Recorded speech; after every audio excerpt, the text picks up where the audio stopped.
Lady in the trap, yeah, the ladies get in the trap with their fellas and they hold them down, and she one of them. You know what I mean? She one of the girls gonna hold you down. You smell me? You feel that, don't you? Feel that, don't you? Sarah Harrison, and we have with me in the trap today someone whose life purpose is to give inspiration. He's definitely going down as one of the gods. He's living a rap fairy tale, and he's not going anywhere. He's going on another 10-year run, he tells us. The one and only Big Sean. Hey, what an intro. I appreciate that. No doubt, man. Those are all quotables. Yeah, well, thanks for having me. Listen, I've seen that setting behind you quite a few times. Is this your little cave where you like to be creative? Are you recording yourself more these days? I see the mic. Oh, yeah. This is my studio, so it's where I work at, and made a lot of the album and make music, and I was in here last night working on some stuff, so might as well just set it up right in here, right where it all happens. Obviously, you're saying that you've been in that space recording, and that's where most of the creations have taken place for this sequel album. Obviously, one of the biggest tracks is Zen the Fuck Out, in which you talk about, not letting too many people inside your home. That's actually one of the things that my mum brought me up. Anyone that actually walks through the door, they're leaving their energy in here. So how did you work around that while you were making this? Well, I didn't just strictly work from my house, but this is also an album where I didn't work with a lot of people. Hit Boy was the main producer. There were some producers like No ID, or my producers Wane and Amir, and maybe a couple other producers at the most, but there were people that are like family to me, so. And when they came over, it was never like a party. It was like we were about our work, so they would just be here like by themselves or with one other person. And it's funny, my mom has been staying with me too for the past year. She's just been in my house with me. And so she, especially during these COVID times, I've been real very cautious of who I let into my house. You know what I mean? Because it's like my mom's a little bit older, Yeah. And you got to watch that. So it was just all very intimate process. I also recorded though at other studios not too far away. But everybody who I had, from Jhene to Hit Boy to the producers, they were just, all in my house and stuff. So I'm curious then, pre-COVID, did you ever have someone come into your house and never let them in again, just based off of the first experience of their energy? Not this house. Probably the house I had before, certain producers or something, if the vibe wasn't right. But I kind of knew everyone who came into my house this time, so you definitely gotta pay attention to that and know that that's real, and your feelings are valid.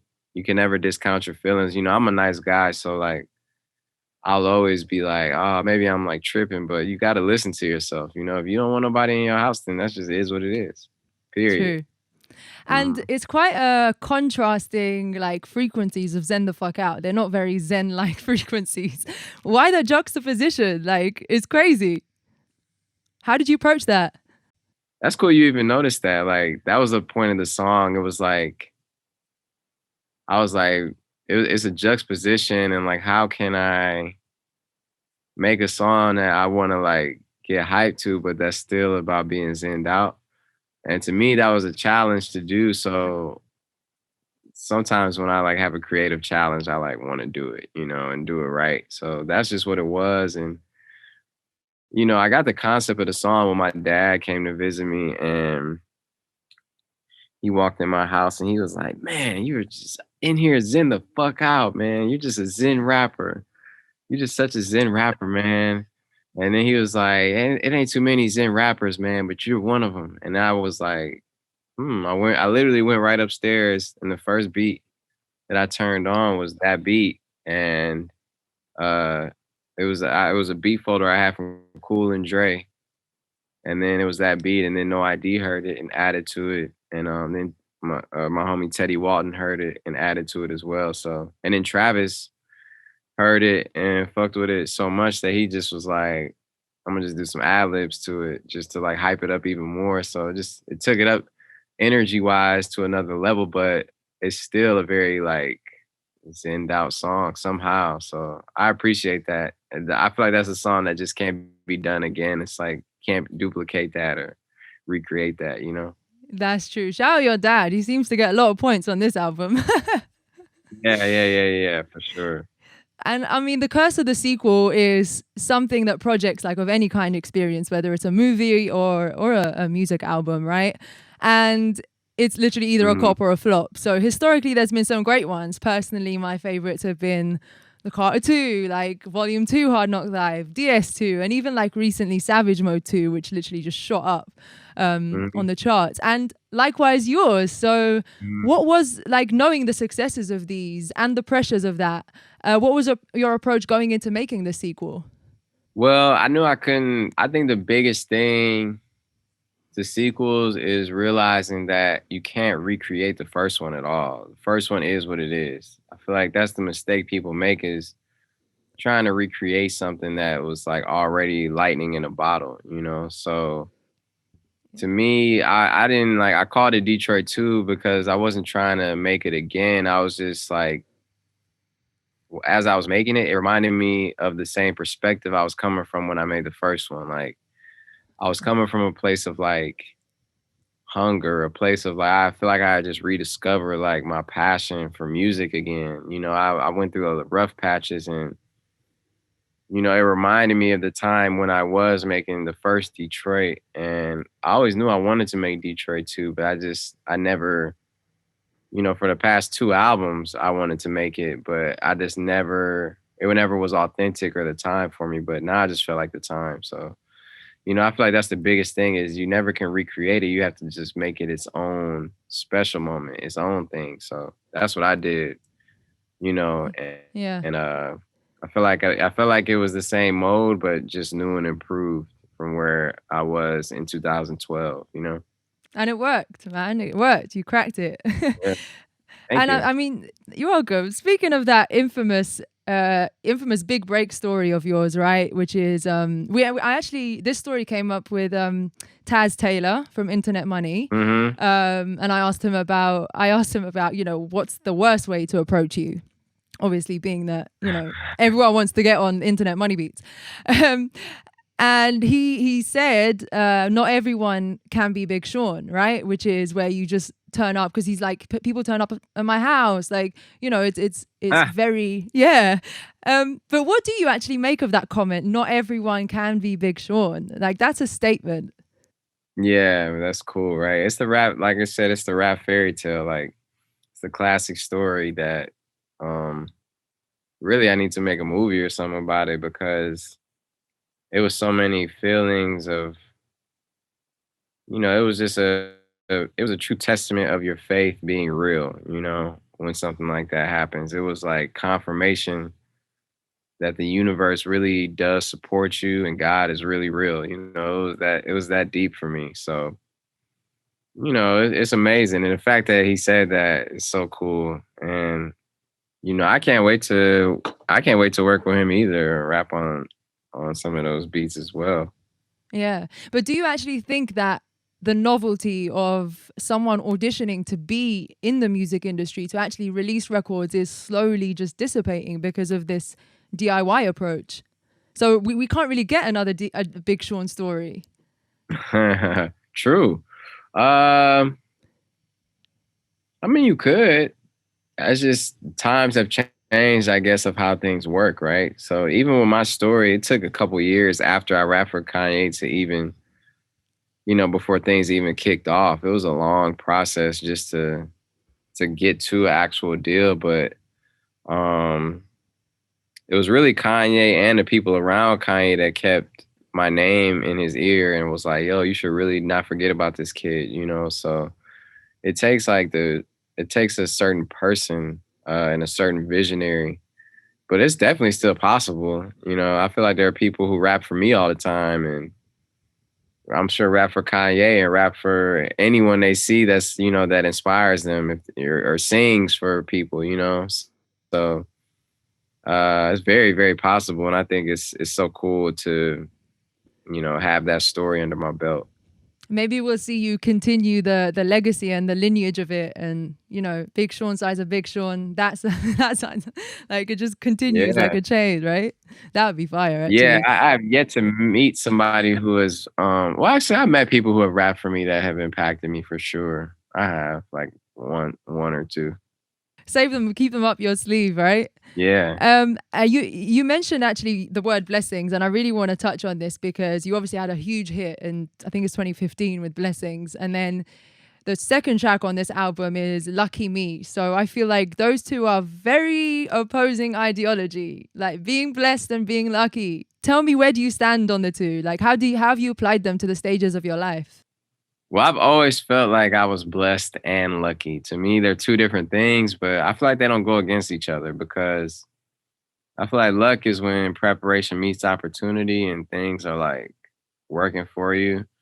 And I feel like blessings is like, God, giving you his blessings and raining down on you and answering your prayers. So to me, I feel like they don't really conflict. I know people say that sometimes, like, well, if you believe in luck, then you can't believe in blessings because your blessings, luck is really blessings or, something like that. But to me, that's just, I've always had a lucky, like I've been places where like gunshots have gone off, people done got killed around me. I've been in situations where I was doing the wrong things, and people around me got arrested and like I didn't for some reason, or like got into car accidents where my car got totaled and I climbed out the window unharmed. So to me, and like meeting my idol and rapping for him and, being signed, I've done a song with every single rapper I've ever respected that was alive, everyone. And they showed me respect back, they never charged me. They did it out of respect. So to me, that's like that's very lucky, and very blessed at the same time. True. So I guess they both stem from divine intervention, right? Yeah, for sure. I don't mind being lucky and blessed for sure. Oh, hell yeah. We all want to win the lottery. Right. Oh my gosh. All right. I know Hit Boy has been such an important part in your creative process from the beginning of time, and just being biased as a DJ, and this is my first time talking to you, so I have to take it to like moments in hip hop history like Click and Mercy. Listen, I want to know what it was like working with Hit Boy then and now. Man, then I remember that was back in 2000 and 11 or 12. Yeah. And we were in the UK. It was me and Hit Boy and Kanye and so many people. Mike Dean, John Legend, Manny Fresh, was there. There was just so many people out in the UK, and I remember I just worked with Hit Boy for the first time, and we made something for the first Detroit mixtape, one of the tracks there, and then we made Click. And Click just got made on accident, really. It was just like super quick. We were doing this song with me, John Legend, and Pusha T, and like it was a song that I didn't like that much though, called Good Year or something like that. And I feel like we can do something better. And they were like what? Like what? And I remember Hit Boy played the Click beat and I just did the hook like in 15, 20 seconds or something. Like as soon as it came on and the beat dropped, I just immediately said the hook. And I remember everybody was like, oh, that's all right. That's cool. And then I remember Kanye came back from wherever he was and he heard the hook. And he was like, this is it. Oh, like, this is it. Like, and the same with Mercy. It just kind of like was just us having fun making music. But, Hit Boy, to me is going down as one of the greatest producers in hip hop of all time, like a real goat status. I think his versatility truthfully is unmatched, and people will see it more as he develops, but I already see it and experience it, on a daily basis working with him. So, and I've heard this from a lot of people. Jay-Z, I remember we were talking and he was like, man, Hit Boy's like a Swiss Army knife. It's like he got all these different ways he could go.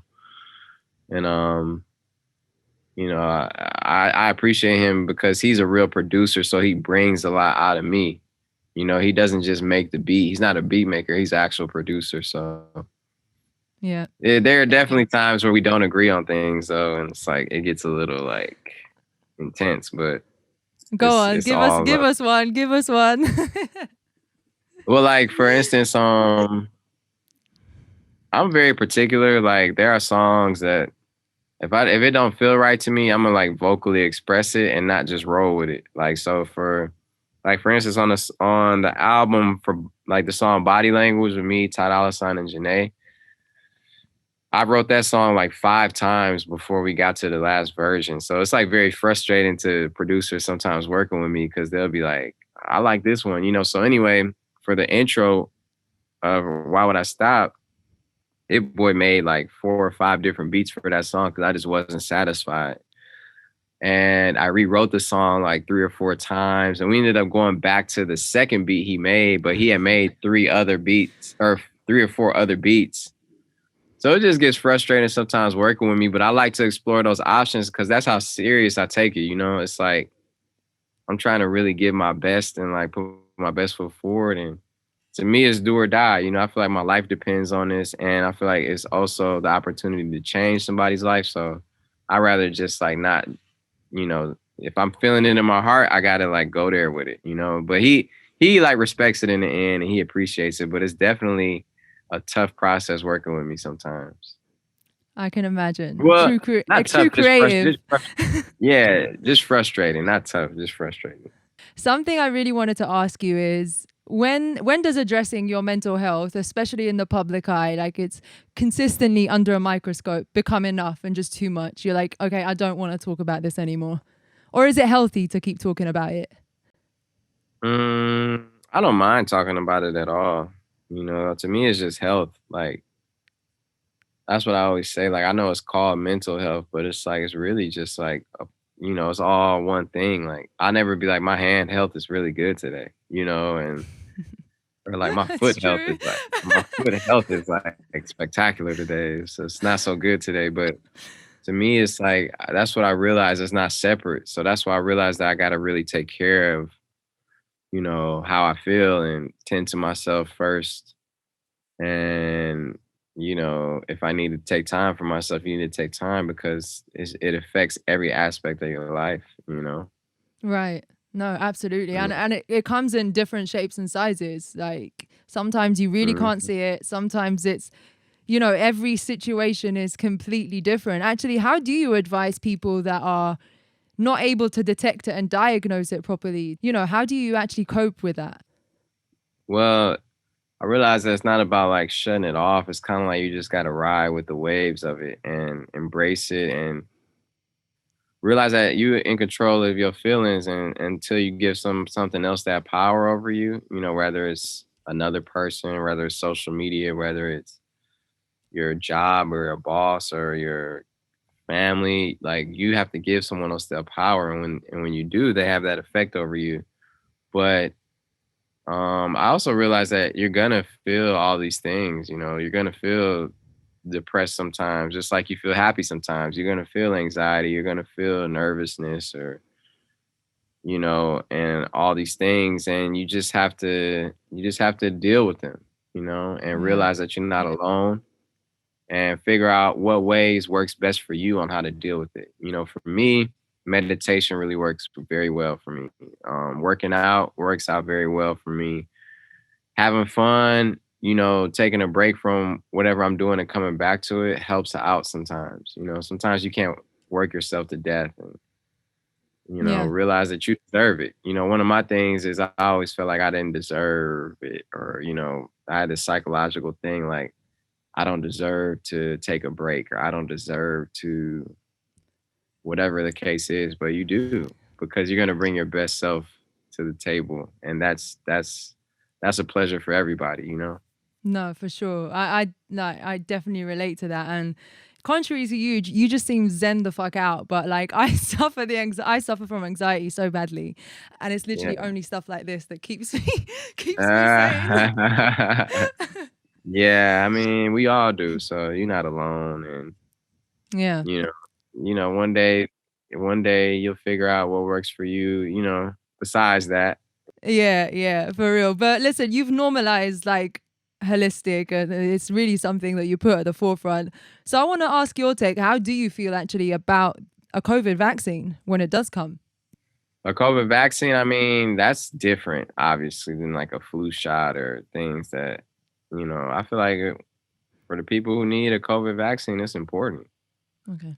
It's necessary. I think COVID has really stopped the world and threatened the whole world and shut down the whole world. And it's something that needs to get addressed.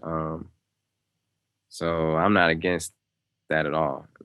I'm just like, it's really as much as I can do holistically. That's kind of what I'm about. Like anything that I can do naturally, like I want to do. But if there are things that can only be done a certain way, like for instance, if I'm like terribly sick, well, this isn't the case now, but if I was terribly sick and on the road, which has happened before, and I Yeah. have to perform still, and I can't go back home, and I have like the worst cold of my life, I would take a Z pack, which is antibiotics. Now, if I didn't have the luxury of that, if I was at home and can go to my holistic doctor, then I would do that, and I am very holistic. Like I take a lot of supplements and vitamins, but when there's no other choice, then I do the things that, aren't holistic. So there's no other choice for a vaccine there's no alternative for COVID. You know what I mean? So I would definitely be with that, but I still haven't gotten COVID at all. So knock on wood, of course.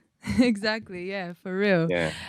You've really campaigned for enlightenment, like about stuff like this, like being holistic and, making sure that you're living life in as much of a pure path as possible. But are you, that message could reach our age group, but you're obviously, aware of the youth that are coming after. So are you aware of that fine line of letting them make those mistakes and letting them live life before they reach the point of, okay, I've got to change it up now? Like before the big Sean that you are now, if that makes sense. Like you want to be a role model for the youth, but at the same time, you don't want to kind of be like instructing them what they should be doing, if that makes sense, right? It's a fine line. Right. Yeah. I don't want to be I don't want to preach to them. I want to relate to them, So yeah, I feel like that you got to go through life and experience it. But I just tell my perspective, and maybe they'll learn from it. Maybe they'll go through it their own way, a different way. But that's what it's all about. None of us are perfect, or else we wouldn't be here. We got something to learn, something to say.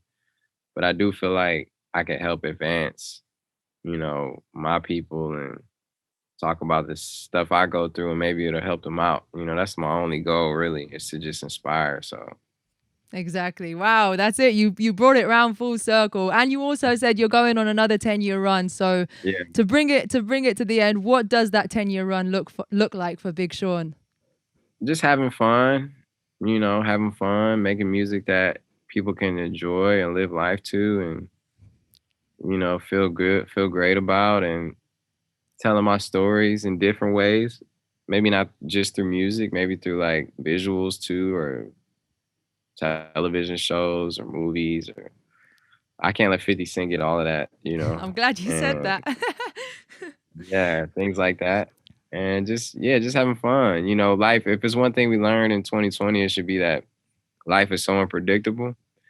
And I am a person who is a victim of taking things so serious and working and focusing on the future so much that it made me not even focus on the present, so enjoy your life. I'm gonna just enjoy myself as much as I can. That's a great feeling to end this on. Thank you so much, Big Sean, for joining me, making some time to come and visit in the trap. Yeah, of course. The trap, Sarah, God bless you. Rinse FM, thank you guys. Take care, all right? Thank you so much.